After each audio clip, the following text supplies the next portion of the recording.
I'm not gonna lie to y'all, this is what I look like about 90% of the time. Let's just get to the point here so I don't have to look like this for too much longer. Today is wash day, and if you have curly hair, you know how much energy, time, frustration, patience that entails. So today we're going to be washing my 3C 4A hair. I did the big chop in July of 2019, so it's been a little over a year. My hair has grown a lot. It fits in this bonnet. I've never done a curly hair routine or any sort of tutorial, so this isn't going to be very informative. I am going to show you guys what I'm working with because it's a lot.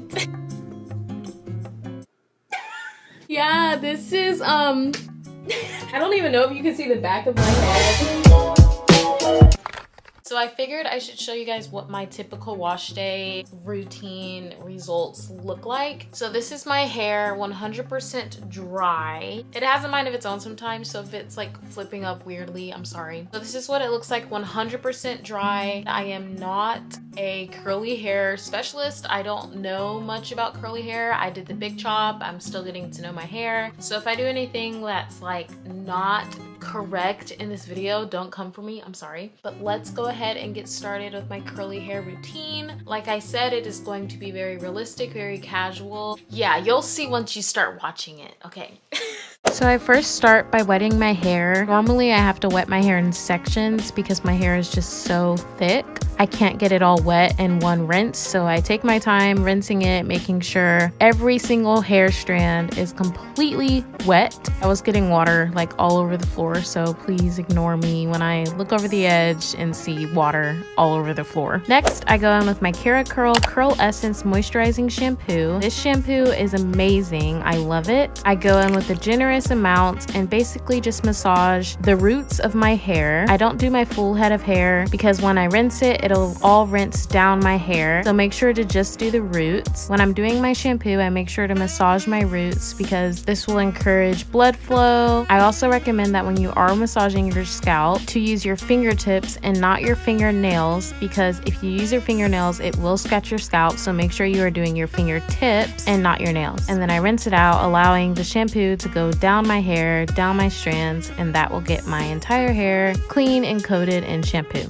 I then go in with my conditioner, which is Pantene's Repair and Protect Damage Control. So I just split my hair into 2 sections. That way it is easier to distribute evenly throughout my hair. And I run this through my hair by the raking method, and it also helps with detangling before I decide to brush it out fully. So when I am done putting the Pantene into my hair, I go in with my store-bought hair mask. This is the olive oil hair mask. I just got it from Target. You can find any sort of hair mask from Target. Once I put the olive oil hair mask in my hair, I just detangle my hair with a hairbrush. Make sure you are brushing your hair from the bottom up to reduce breakage and hair all over your hands and in the shower. Now that I'm officially out of the shower, I just like to split my hair into 2 sections. That way it's easier to work with. My hair has a mind of its own sometimes. So I split my hair into 2 sections, and then I go in with Miss Jessie's Pillow Soft Curls. This stuff is so freaking good. So I get a generous amount of this product and I distribute it throughout my entire head of hair. It's just giving me a really good foundation to start with the rest of my products. I also brush through it as well just to make sure it's distributed evenly throughout my hair. This allows my hair to just stay untangled. It's much easier to work with when there's some product in there. So once I am done distributing that product throughout my hair, I split my hair into 2 sections. Working in sections allows me to just focus on each section, allowing my curls to be more defined. So I highly recommend that you work in sections and not just distribute all of your products in one go. So I split my hair in half from the bottom and just detangle it one final time. Then I split this section in half. That way I can focus in on each curl. And this just allows me to make sure that every single curl has product on it. Since my bottom half is a very problematic area, I like to go in with a good amount of Cantu's Curl Activator cream. This just allows my hair to remain moisturized. This back half is the one that gets frizzy the fastest. So I just go in on these sections very carefully, allowing each hair strand to be completely coated in this hair product. I then go in with Shea Moisture's Mousse. This stuff is amazing.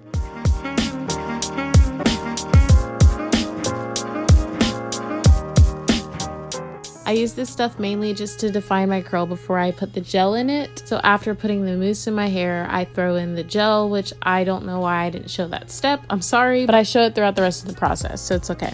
After finishing the bottom layer of my hair, I then go in on the sides of my hair. There's definitely a strategy in the way I do my sections, so I highly recommend this method if you have a 3C for a hair type. So I go in on the sides of my hair and I detangle these sections just to make sure the curls are not clumped together or anything like that. I then do the same process that I did with the bottom layer, so I go in with my Cantu Curl Activator cream, and I also go pretty heavy-handed on these sections just because these sections are a little bit bigger than the sections I just previously worked on. So I go in with the Curl Activator cream, just make sure it's completely coated, and then I add my Shea Moisture mousse as well to define the curls before I put my gel in it. I use the Shea Moisture Gel. It is amazing. It is super light. It does not make my hair feel very heavy, so I highly recommend this gel if you've never heard of it.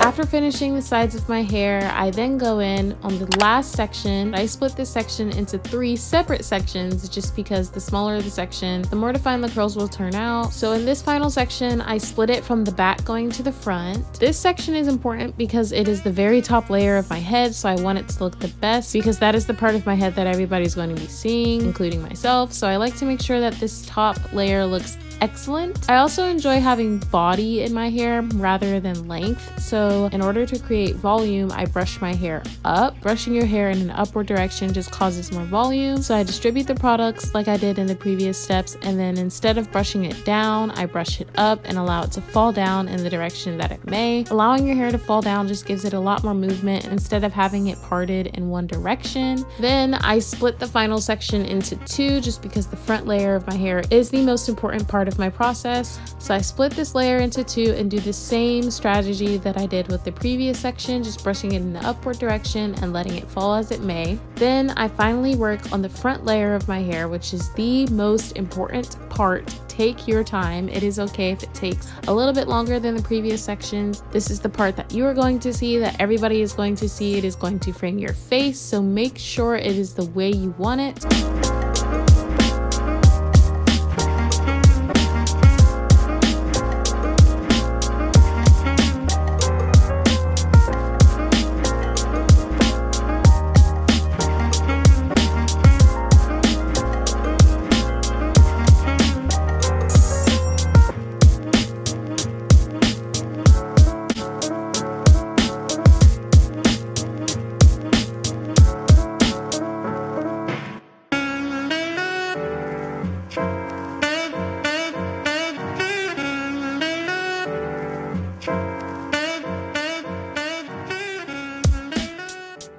Now we are on to the final but also the most time consuming step, is defusing my hair. It takes forever. I don't normally start diffusing my hair until about 30 minutes after it's been air drying on its own. I first start by moving the diffuser around my head and then I start touching the roots. I don't scrunch the diffuser up just because my hair has enough curl and shrinkage on its own, so I don't prefer to make it any shorter. So I just move it around my head and I go in on the roots because the heat will just go ahead and travel down your strand. I do this for about maybe 20 to 30 minutes after it's been air drying for about 30 minutes. Well, that is pretty much it for today's curly hair routine. Like I said before, I am not very knowledgeable in all of this. I do not know the best of the best products. I hope you enjoyed this tutorial or my wash day routine. I'm very satisfied with these results. Thank you guys so much for watching. Make sure you like, comment, subscribe, whatever it is you want to do, and I'll see you guys in the next video. Bye!